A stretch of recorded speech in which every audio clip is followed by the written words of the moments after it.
來唔信嘅。係啦，係啦。哎呀，大姐，你哋都係啦。啱啦，其實係我約佢哋同埋你哋一齊嚟嘅。因為新年啊嘛，想同大家食一餐開年飯啦，新年大餐。不過就請大家嚟呢一個非常之有呢個法國嘅浪漫。所以佢哋兩個人就好啦。希望大家咧喺後年咧就話有情人終成眷屬。我哋未收到通知，呢個係情人節之內嘅。 Gloria， 你冇錯啊！初七就係西方情人節，今年想特別啲，情人節兼新年一齊慶祝。如果想浪漫啲，不妨考慮下充滿歐陸風情嘅法式餐廳啊！好似呢一間法式餐廳，今年情人節有薑汁三文魚扒。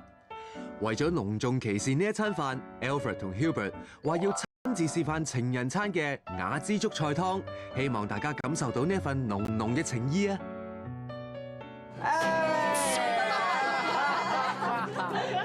今日就想真係考下兩位男士嘅廚藝啦。係。我哋今日會整個湯啦，同埋整嗰條bread stick 啊。咁有冇啲咩新年嘅食品你哋係每年都必定會食嘅喺屋企啊？又或者係我食嘢有一個，我因為可能潮州人啊，我姑媽好拿手嘅就係一個叫做蝦丸啊，呢個叫蝦丸，係啊，就係新年先會食嘅。係啦，佢但係年年都整坐底幾百粒㗎啦，係因為我哋全個家族都一齊會食啦。即係好似味淋嗰啲菜。OK 嘅味道。其實我啲嘢都係脆嘅。嗱，試埋嗰個麵包條先，好 friend 佢嘅，好濃。個麵包條 OK。我整嘅嗰個湯對佢嘅。分咗好大啊！我整嘅。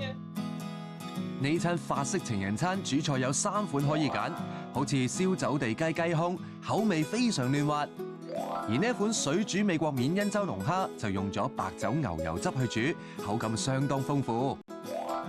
而另一款主菜就係燴法式牛肋骨，慢煮嘅方式去燴牛肋骨，味道好濃郁㗎。仲有包含甜酸苦辣嘅甜品，情人食落特別滋味啊！呢一餐嘅情人餐，每位大概係899蚊啊！新年快樂！新年快樂！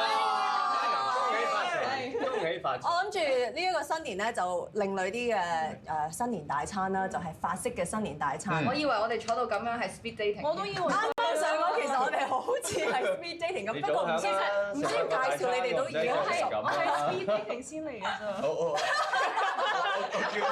我叫你嚟啊！但係 Gloria 已經係表達咗佢今日嚟嘅目的啦。嗱，嚟緊亦都係呢個情人節啦，咁又有啲乜嘢嘅慶祝嘅方法咧？情人節你哋通常其實咧食法國大餐都係一個好好嘅方法啦，好似今日咁。我暫時情人節係冇嘢做㗎。希望情人節大家都甜甜蜜蜜，有情人終成眷屬。